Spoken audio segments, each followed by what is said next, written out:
Assalamualaikum warahmatullahi wabarakatuh. Kami dari kelompok 6 yang beranggotakan saya Muhammad Saifuddin NIM 2711930 dan Putri Ramawati 2711940 dan Vicky Alan Ramadhani dengan NIM 2711948. Di sini kami akan mempresentasikan sebuah hasil dari karya kami, yaitu Yukubis, yaitu inovasi kulit pisang guna meningkatkan bahan pangan bergizi di Desa Balong. Langsung saja saya masuk ke abstrak. Buah pisang saat ini hanya dimanfaatkan dari buahnya saja, sedangkan kulit pisang dibuang. Kulit pisang memiliki berbagai gizi, yaitu diantara lain yaitu air 68,9 gram, protein 0,39 gram, lemak 2,11 gram, dan sebagainya. Kulit pisang dapat diolah, contohnya yogurt dan sebagainya. Tujuan penelitian ini adalah edukasi terhadap masyarakat pembuatan atau pengelolaan kulit pisang menjadi yogurt, dan hasilnya banyak disukai oleh masyarakat. Langsung saja ke pendahuluan. Pengelolaan buah pisang sendiri sangat terbatas pada pemetaan buah hingga bagaimana lainnya, seperti kulit pisang biasanya dibuang atau sebagai pakan ternak. Kandungan kulit pisang sangatlah banyak, seperti karbohidrat, lemak, protein, kalsium, dan sebagainya. Dapat digunakan sebagai sumber energi dan antibodi. Langsung saja saya masuk ke inovasi Yukubistik berbasis bioteknologi.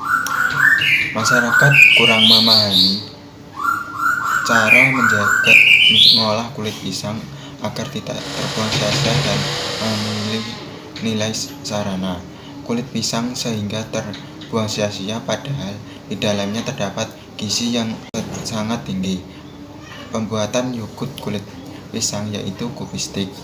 Masyarakat dapat berinisiatif atau alternatif mengurangi limbah dengan memanfaatkan kulit pisang, yaitu masyarakat lebih memahami tentang kulit pisang menjadi yogurt, dapat mengetahui nilai guna pisang, meningkatkan pendapatan masyarakat.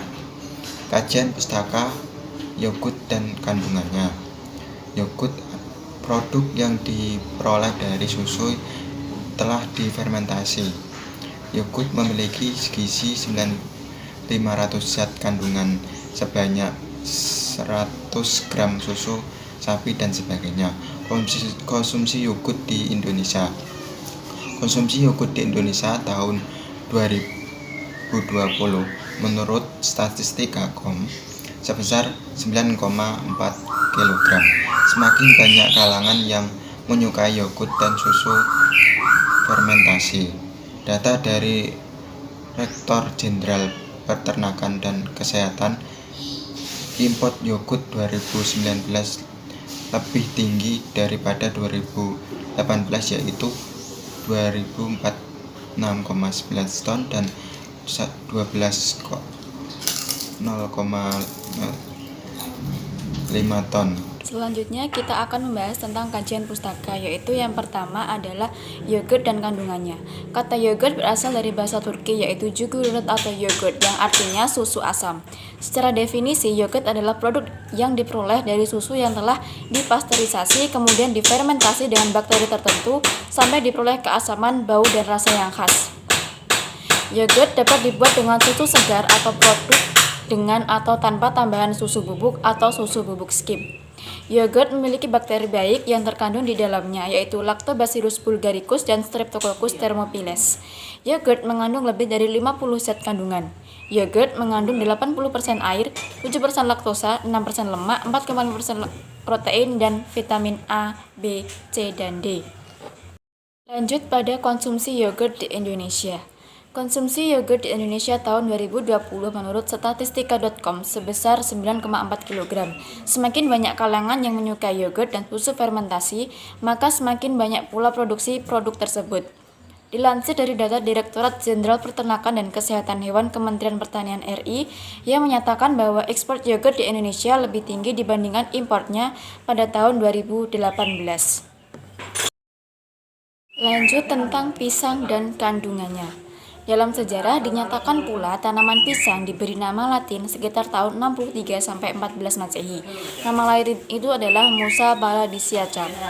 Berbagai jenis tanaman pisang di Indonesia yang dibudidayakan oleh masyarakat. Akan tetapi tidak semua jenis tanaman pisang mempunyai nilai komersial yang tinggi.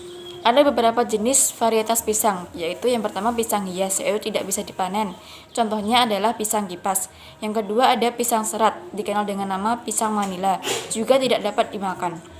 Selanjutnya ada pisang konsumsi, yaitu antara lain pisang Ambon, pisang kepok, pisang tanduk, pisang mas, pisang barangan, pisang susu, dan masih banyak yang lainnya. Untuk nilai kandungan gizi bisa dilihat pada tabel di samping. Lanjut tentang limbah kulit pisang. Pada umumnya, kulit pisang belum dimanfaatkan secara nyata, hanya dibuang sebagai limbah organik saja atau digunakan sebagai makanan ternak seperti kambing, sapi, dan kerbau. Jumlah kulit pisang yang cukup banyak akan memiliki nilai jual yang menguntungkan apabila bisa dimanfaatkan sebagai bahan baku makanan. Seperti pada penelitian terdahulu, limbah kulit pisang mengandung zat gizi yang cukup tinggi, terutama vitamin dan mineralnya, sehingga dapat dimanfaatkan sebagai bahan baku makanan.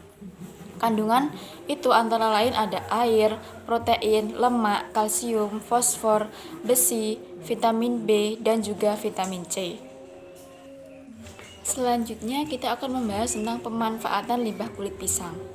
Kulit pisang mengandung karbohidrat yang tinggi, sekitar 18,5%, sehingga dapat dimanfaatkan untuk bahan baku pembuatan berbagai produk pangan, diantaranya untuk pembuatan minuman beralkohol, nata, kerupuk, dan juga dapat dijadikan menjadi yogurt.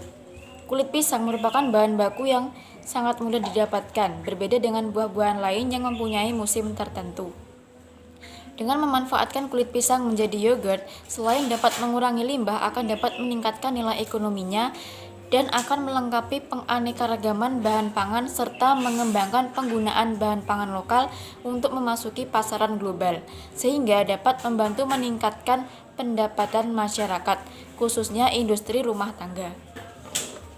Demikian yang dapat saya sampaikan, akan dilanjutkan oleh teman saya. Yang selanjutnya adalah metode. Yang pertama adalah pengambilan bahan limbah. Untuk limbah kulit pisang ini diperoleh dari beberapa rumah produksi selai pisang dan juga penjual pisang goreng yang ada di Desa Balong, Kecamatan Balong, Kabupaten Ponorogo. Yang selanjutnya adalah pembuatan sari kulit pisang. Limbah kulit pisang yang telah dikumpulkan kemudian dicuci hingga kotoran yang menempel pada kulit pisang bersih dan hilang. Setelah kulit pisang bersih, kemudian kulit ari bagian luarnya dibuang. Setelah itu, kulit pisang kemudian dipotong kecil-kecil dan diblender dengan menambahkan air agar lebih mudah hancur. Untuk perbandingannya yaitu 1:2 antara kulit pisang dan juga air. Kemudian setelah benar-benar halus, sari kulit pisang disaring untuk memisahkan dan mengambil sari kulit pisang tanpa ampas dalam bentuk susu. Kemudian yang selanjutnya adalah pembuatan yogurt kulit pisang. Langkah yang pertama adalah susu kulit pisang, kemudian ditambahkan dengan bahan-bahan yang berfungsi sebagai stabilizer. Untuk stabilizer yang digunakan di sini ada 3 bahan untuk membedakan perlakuan pada setiap sampel susu kulit pisang. Antara lain F1 menggunakan stabilizer CMC atau karboksimetil selulosa 0,5%. Kemudian F2 menggunakan stabilizer karagenan 0,5% dan F3 menggunakan stabilizer agar 0,5%. Kemudian ketiga sampel tersebut ditambahkan sukrosa sebanyak 2,5% dari total bahan dan juga susu skim 9% dari berat bahan baku.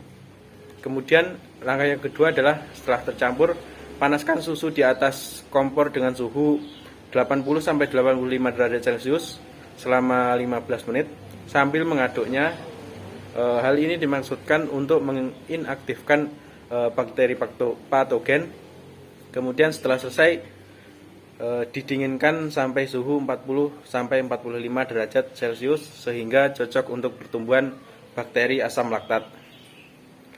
Langkah yang ketiga adalah menginokulasi starter atau bakteri Lactobacillus bulgaris dan Streptococcus thermophilus, yaitu plain pada suhu 40 sampai 45 derajat Celcius sebanyak 10% dari volume bahan baku, lalu diaduk hingga merata sehingga diperoleh tekstur yang homogen.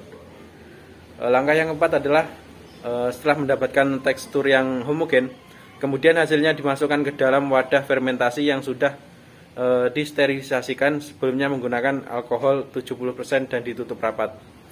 Langkah yang kelima adalah proses inkubasi yang harus berada pada suhu 39 derajat Celcius dengan variasi waktu fermentasi yaitu 20 jam, 25 jam, dan juga 30 jam.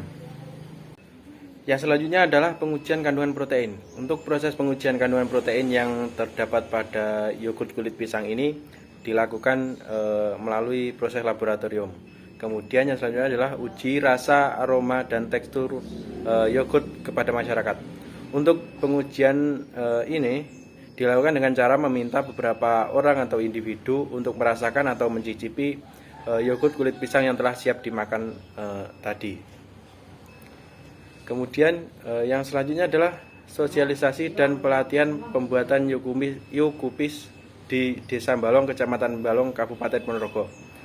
Untuk yang pertama adalah ruang lingkup wilayah. Untuk program sosialisasi dan pelatihan pembuatan yogurt kulit pisang atau yukupis ini dilakukan di wilayah Desa Balong, Kecamatan Balong, Kabupaten Ponorogo. Kemudian yang kedua adalah sasaran dan tujuan. Sasaran sosialisasi adalah warga Desa Balong, Kecamatan Balong, Kabupaten Ponorogo.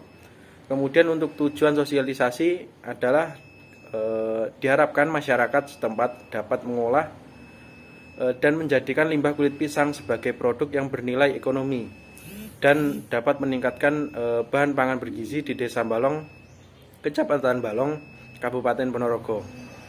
Yang ketiga adalah deskripsi kegiatan. Untuk tahap pertama yaitu pemberian sosialisasi kepada warga Desa Balong tentang pentingnya mengelola limbah, khususnya limbah kulit pisang. Kemudian untuk tahap kedua yaitu adanya kegiatan pelatihan di mana masyarakat setempat diajak untuk bersama-sama membuat yogurt dari kulit pisang ini. Kemudian yang selanjutnya adalah timeline penelitian. Untuk pengajuan rancangan penelitian dilakukan pada minggu pertama bulan November. Pengambilan limbah kulit pisang dilakukan pada minggu kedua bulan November. Pembuatan yogurt kulit pisang dilakukan pada minggu kedua dan ketiga bulan November. Kemudian untuk pengujian yogurt kulit pisang dilakukan pada minggu keempat bulan November dan minggu pertama bulan Desember. Untuk sosialisasi dan pelatihan dilakukan pada minggu kedua bulan Desember dan penyusunan laporan dilakukan pada minggu ketiga dan keempat bulan Desember. Kemudian yang selanjutnya adalah rencana anggaran biaya. Untuk kebutuhan yang pertama adalah sukrosa, di mana ini dibutuhkan 250 gram. Untuk harga per unitnya 50.000 sehingga jumlahnya 50.000. Kemudian starter yogurt sebanyak 1 pieces, harga per unitnya 45.000 sehingga jumlahnya 45.000. Susu skim 1 pieces, harga per unitnya 15.000. Kemudian rantang 3 buah, harga per unit 10.000 dan alkohol 70%, 1 botol harga 50.000. Sehingga jumlah total biaya yang harus dikeluarkan yaitu 190.000. Mungkin itu yang dapat kami sampaikan. Bila ada kekurangan mohon maaf. Assalamualaikum warahmatullahi wabarakatuh.